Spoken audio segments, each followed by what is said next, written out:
So no, WWE Clash in Italy is finally over.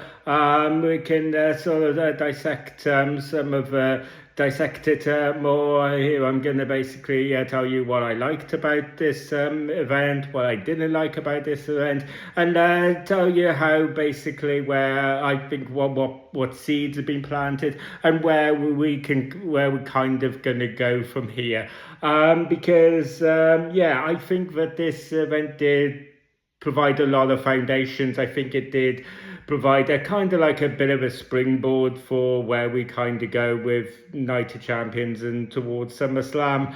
I feel I so yeah. I mean, I think that we have basically 5 matches here to talk about. I said in my predictions video that I felt like all of the matches on this card, despite them being rematches of some kind or another, I thought that they were all pretty enticing ones. I thought that they were all ones I was quite interested in seeing. There were none that I was kind of felt was like I could really feel like I could predict with a foregone conclusion. Yeah, and I feel like as the matches went on, I think that there was a general consensus regarding my thoughts on all of these matches. So I'm kind of going to give a little bit of an overview of all of that as I basically go through them one by one, just to basically to kind of like avoid repeating myself really on as we go through a lot of them. But yeah, so to suffice to say, I think that all of the matches here from a technical standpoint really delivered.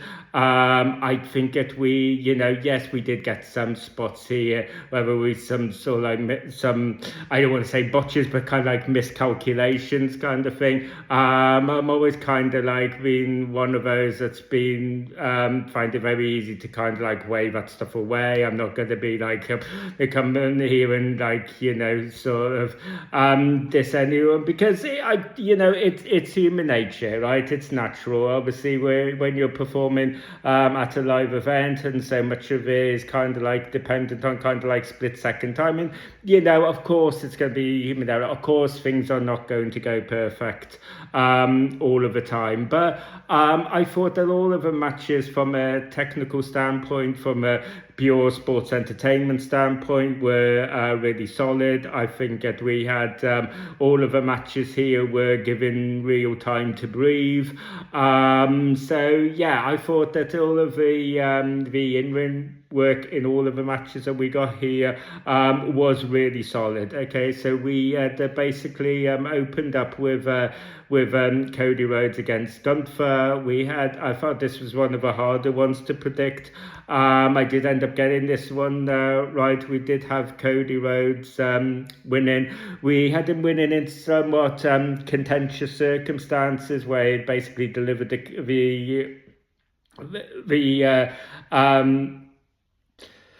where Cody Rhodes had delivered the crossroads to Gunther. The referee tapped 1, 2, 3, and then basically it turned out that Gunther had his foot under the bottom rope, so he was kind of like protesting. So there was some kind of like contention there. So I guess that we're not done with this feud. I think that we are going to elongate it, or at least we're going to revisit it at some point. I would imagine that the whole purpose of that is to basically, I think that how much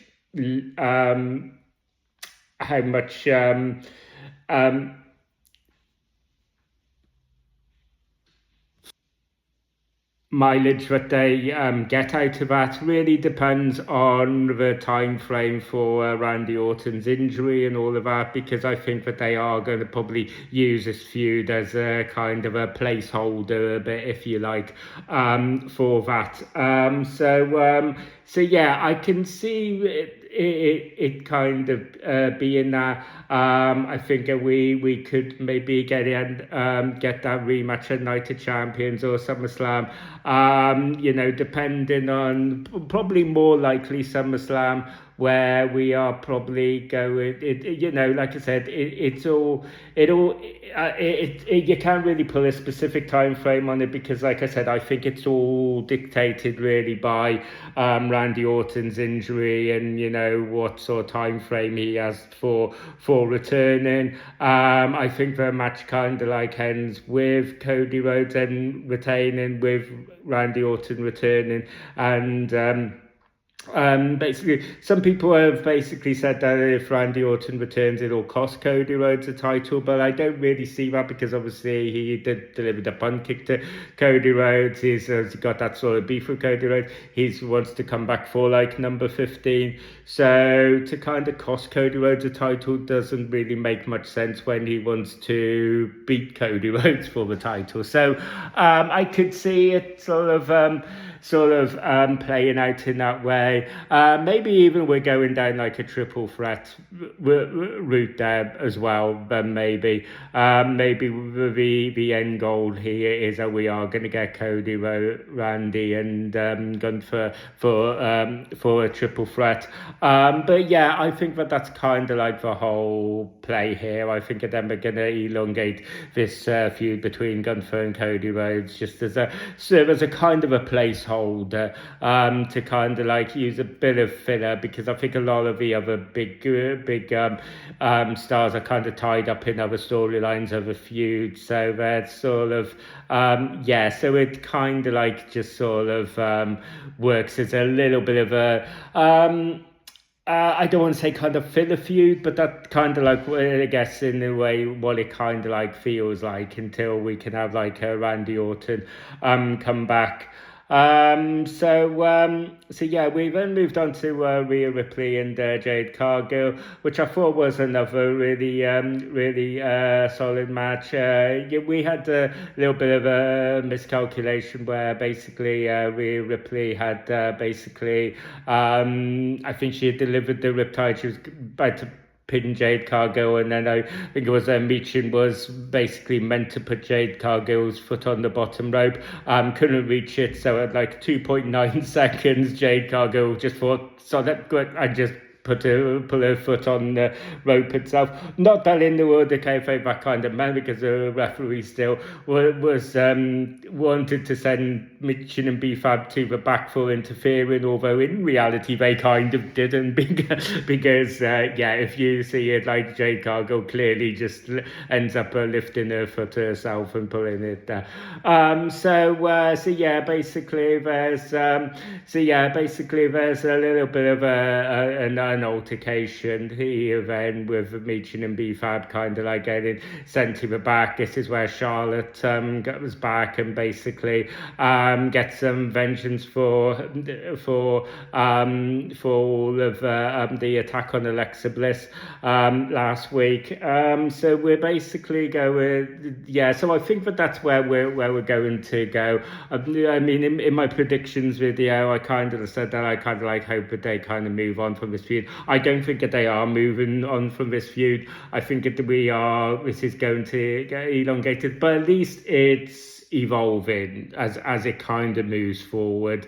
I think that ultimately this is one that I feel more confident that we could basically just end up in a triple threat, maybe a Night of Champions or SummerSlam, just because I feel like, I think all of the pieces are there, and I think that you've got all of the equal amount of players there just to fill these little matches on your like Raws or SmackDowns in the week, where basically you've got Jade Cargill, Michin and B-Fab, and you got Rhea Ripley and Alexa Bliss and Charlotte Flair, so you can do all these like 6 women tag teams and all of that kind of stuff. You can sort of play about with all of that kind of thing, just sort of like week to week as you kind of build up that feud. But I can see that there being this ending up in a bit of a triple threat. I mean, because I think that obviously, although you have Rhea Ripley and Charlotte Flair having an alliance here, you know that it's sort of an alliance that's very much a kind of like an enemy of my enemy is that my friend type thing. You know, that the whole kind of history they had, the stellar feud that they had like back at WrestleMania 38, I think it was. You know, all of that's still kind of been sort of brought up as canon. You know, we've had just very recently Charlotte Flair being very reluctant to form an alliance with Rhea Ripley because of the history there. So it's still very much kind of, you know, in the ballpark, really. I think that we are, so I think that that's kind of the play. I think we could maybe have this sort of these little kind of like backstage segments, these little promos where basically Charlotte Flair is basically kind of saying, once I had intervened, I basically had the favour by basically putting your foot on the bottom rope. So if it wasn't for me, you would have lost that title. So you kind of like owe me. See, I kind of formed an alliance and had your back during this feud with Jade Cargill. So you kind of like owe me that little bit of a shot. I don't think that Charlotte Flair, I don't think you can really keep her sort of like out of the title picture, although she has been for some time. But I don't think that I think that kind of like has to come to an end now. So yeah, I can. So I am pretty confident that we are going to kind of like intertwine the three here and sort of culminate it in triple threat. Then next up we had Brock Lesnar against Obafemi. Again, I thought this was a really solid match. I think that we basically had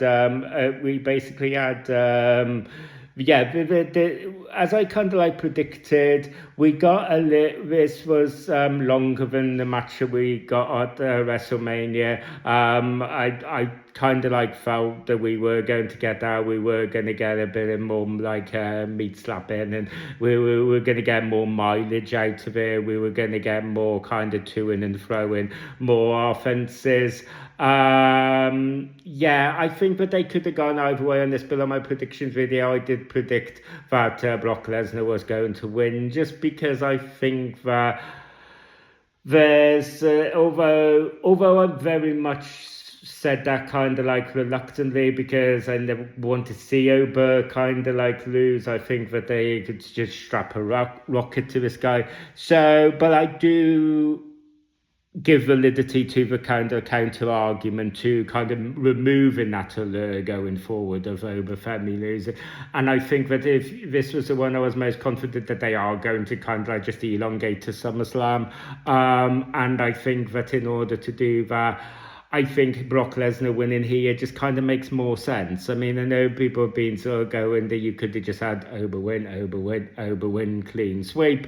And no one's kind of done that before, so that just, you know, turns Oba into a megastar. I kind of get that, but I think that I do give validity to the counter argument that it's sort of with the score being 1-1, it just kind of justifies that third match at SummerSlam more, rather than it's sort of Oba just being kind of like 2-0 and for some reason Brock Lesnar wants another match with him, you know. So yeah, I do kind of like give validity to that. I don't, like I said, I'm not sure I was ready for Oba to win, but I do kind of climb down. I do kind of concede that it was probably the right decision. For now, it was kind of like my predictions were 3-3, and I just kind of like get that in now because, for these final two matches, my predictions just kind of like try this. That's where they kind of like trailed off, because next up we had Becky Lynch and Sol Ruka. I felt like this was a match that's probably had the most little kind of like mistakes, most little kind of miscalculations. Solru couldn't, doing the gymnastic stuff and not kind of landing quite where she was like meant to land. It was a bit where she had done this. I think she had done this moonsault over the top rope, and didn't quite connect the way that she kind of like wanted. There were all of these little stuff. Again, there was a lot of nice technical work though, a lot of reversing each other's moves, a lot of countering each other's moves, which again was kind of like a theme going through all of these matches. I think there was a lot of that. So yeah, again, I thought that from a technical standpoint, I thought that a lot of it, this was a really good match. The only thing I really kind of tainted this match a little bit, and it is a little bit of a niggle, but basically we had Jessica Carr basically refereeing for this match again, and again we kind of like just had this little sort of to-ing and throwing, this little bickering, this little kind of like sideline little feud between Becky Lynch and Jessica Carr. And like I said, it's not a major big thing in the grander scheme of things, but yeah, obviously we've had this has been sort of like a kind of like a recurring trend, and I just think that it adds a little bit of a distraction. I think that obviously we've had Sol Ruka just kind of like promoted to the main roster. I think we're kind of trying to get her over as possible, and I just think that maybe the whole little Jessica Carr, Becky Lynch stuff kind of maybe adds as a little bit of a distraction to that, perhaps. So yeah, I kind of like wish if we did have to have Jessica Carr referee in the match, that they had kind of like put that sort of stuff a bit more on the back burner and just kind of like had it play out more of a straight one. But yeah, like I said, yeah, I did really like the match. I was really shocked by the result. I did not expect them to put the title on Sol Ruka quite this early. I can't say that I hate it. I think that it's interesting. I'm all for WWE trying new things and being really experimental. So yeah, I can't say that I was totally unhappy about it. I just thought, oh wow, that's shocking, that's surprising. And if a WWE show manages to surprise me, gives me something that I wasn't anticipating, I'm kind of like happy. So yeah, I'm kind of like all for it. I'm kind of like intrigued how they kind of like go forward here. I don't think we're done with this feud again. I think we probably are going to have Becky Lynch kind of come back, and I think they probably are going to elongate this feud a little bit. And yeah, and basically on kind of being experimental and trying new things, that leads us on to our main event, the tribal combat match between Roman Reigns and Jacob Fatu for the head of the table.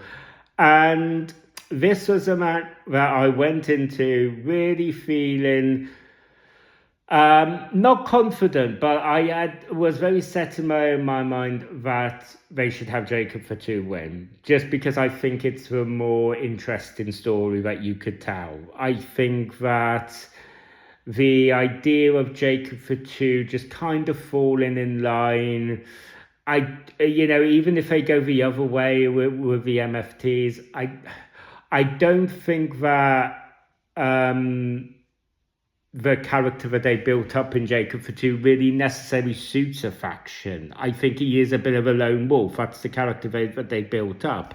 He is kind of like a loose cannon. So yeah, I don't think that him kind of really falling in line with any faction really suits a character.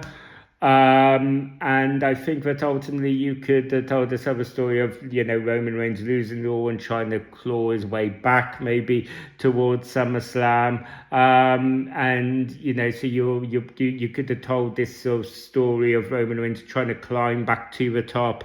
All the while you could have had this the basically Roman and Usos kind of like under the thumb of Jacob for 2. It was just kind of like crazy, all gas, no brakes. And I just thought that was just more intriguing. I just thought that was more interesting. And I would have just added, I think, a lot more spice and a lot more freshness to WWE programming going forward. And I said, and the beauty, like I said, the beauty of wrestling is it doesn't matter if it comes off or not, because the way the business works, if it doesn't work, you can always just retcon it. Like I said, at SummerSlam or whatever, you can always just kind of like have Roman Reigns reclaim the title, do you know what I mean? And stuff like that. You can always reset it. You can always, so, when you've always got that in your back pocket, why not try new things? Why not try experimental stuff?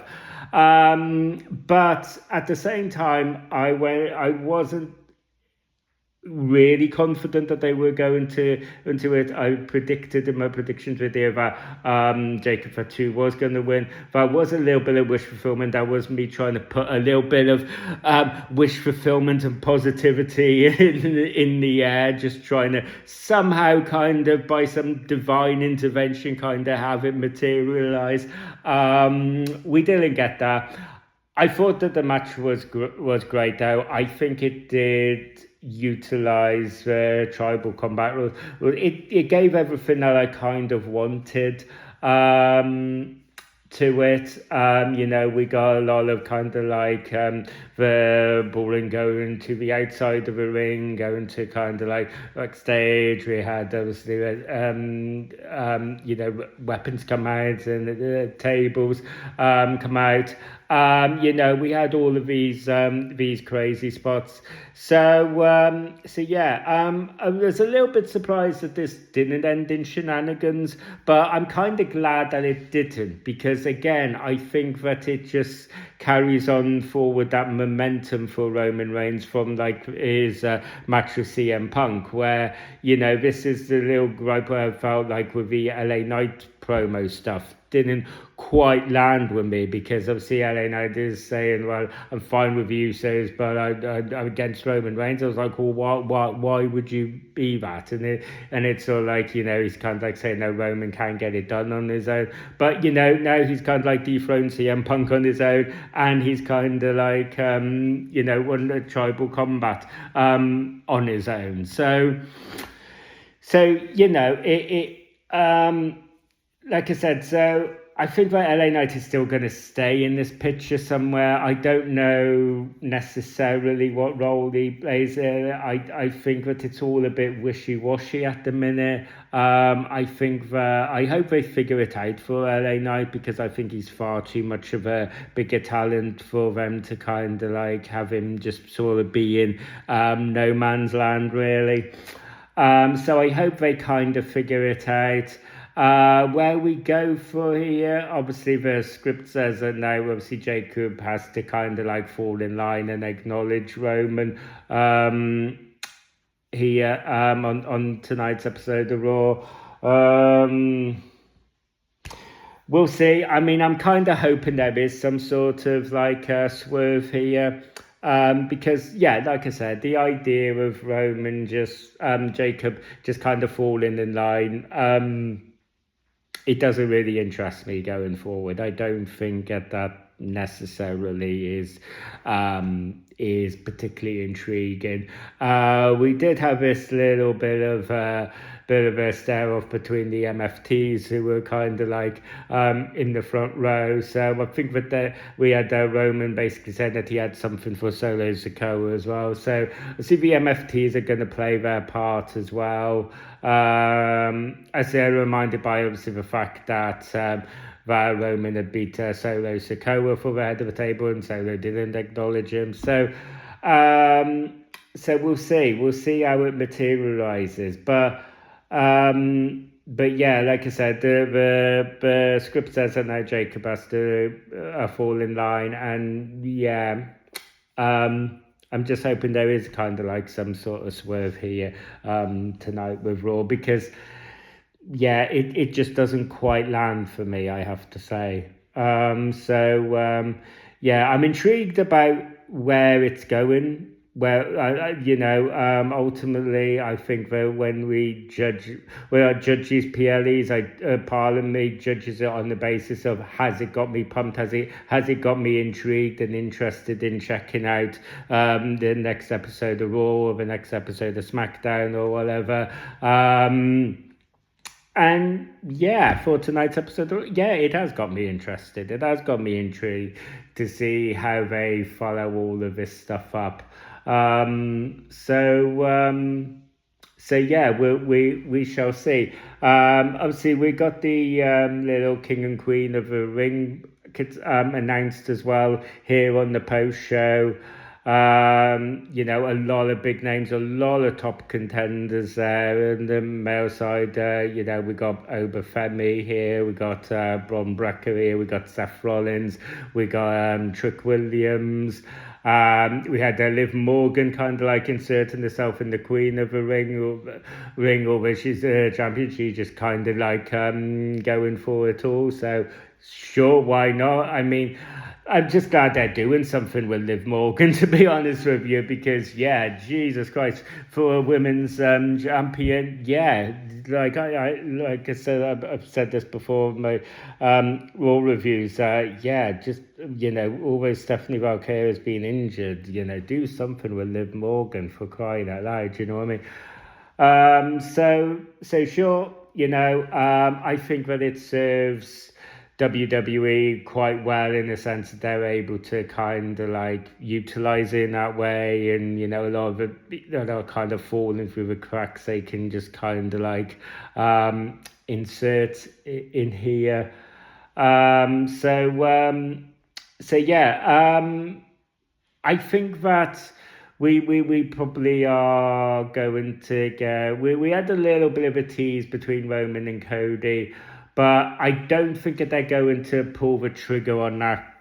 In the immediate future, I think that this is maybe more of further down the line thing. I think that I wouldn't be surprised if we're maybe looking at like a WrestleMania 43 thing, dragging that out too. Because yeah, I just think from here to SummerSlam at least, I think that obviously Cody Rhodes is going to be tied up maybe with a Gunther and Randy Orton stuff and all of that, and then basically you got Roman tied up with obviously the Bloodline family storyline and all of that. So we kind of got to play all of those out before we get there.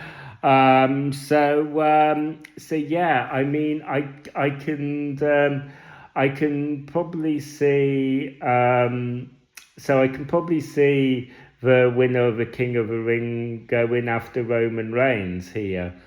And just purely based on that, I would have to say that I probably think that Seth Rollins has to be the biggest contender. I think that there are so many others that you could insert here. I think that Roman against Obafemi, I think, is a match I really want to see. Roman against Bron Breakker, I really want to see. So I think that there's a number of things that you could do here that I would not be complaining one bit. But I think that just because of obviously the history there and the little, and I think that I think you could kind of argue that obviously with the history that they've had there with the Shield, with Seth Rollins' betrayal, with a heist of the century and all of that. All of those have kind of contributed to this whole sort of acknowledge me kind of character trait that Roman does have as a tribal chief. So yeah, I just think that maybe Roman against Seth just kind of makes more sense maybe. So yeah, I would probably say that that's probably what my prediction for how I think where we're gonna kind of end up once King and the Queen of the Ring tournaments are finished with the women's Queen of the Ring. I'm really not too sure at the minute. I'll have to kind of mull on that one a little bit. I don't think Liv Morgan's going for a clean sweep. I'm gonna kind of take her out, But yeah, like I said, I think that like I said, I do like the king and queen in tournaments. I do enjoy those kind of gimmicks, so that's another thing that's got me interested in tonight's episode of Raw going forward. So yeah, I'm all kind of down for it. Like I said, so yeah, I think that although there were some things that I was a little bit, disappointed, or most namely, obviously, the result of the Jacob for two Roman Reigns thing. I think that they've really missed a real grand opportunity there to, really insert some real intrigue and spice. But yeah, like I said, I was kind of trying not to kind of hinge all of that on basically my enjoyment of this PLE. Um, so um, so yeah, basically, guys. On the whole, I will give this PLE a thumbs up. I thought that it was solid enough, despite my own personal disappointment in how it ended. But yeah, I thought like I said, from a technical standpoint, from an in-ring perspective, and just from a purely a sports entertainment perspective, I think it ticked all the boxes. I think it did well. Like I said, obviously we had Cody retaining, we had Roman retaining. So in that sense, I felt like it was a little bit maybe too safe for my liking. But you always maybe gonna get that at these sort of maybe comparatively smaller PLEs. Do you know what I mean? And I think that that's not always necessarily a bad thing, because you don't want a big shocks, a big swerves, at every PLE, because then obviously the surprise becomes the expectation, and sometimes it is best to kind of go with the biggest surprises that there is no surprise, kind of thing. But yeah, like I said, guys, I would have absolutely loved it if it's had ended with Jacob, with the Usos and Roman having to acknowledge Jacob, but now I guess that only exists in our little fantasy bookings, doesn't it? But hey ho, yeah, we'll move on. Like I said, I'm intrigued. Like I said, I'm still intrigued by how all of this plays out. So yeah, that's pretty much my thoughts on it. So yeah, I'm be really interested to know what your thoughts on this clash in Italy was. So yeah, feel free to let me know down in the comment section about what your own thoughts are, what your own little fan theories and stuff going forward are, all of our fun stuff. Please feel free to let me know down in the comment section. And yeah, thank you for taking the time to watch this video. If you enjoyed this video and you want to see more, don't forget to ring that bell for notifications. Don't forget to like and subscribe. And yeah, like I said, like the video, share the video, and I'll see you guys on the next video. You guys take care.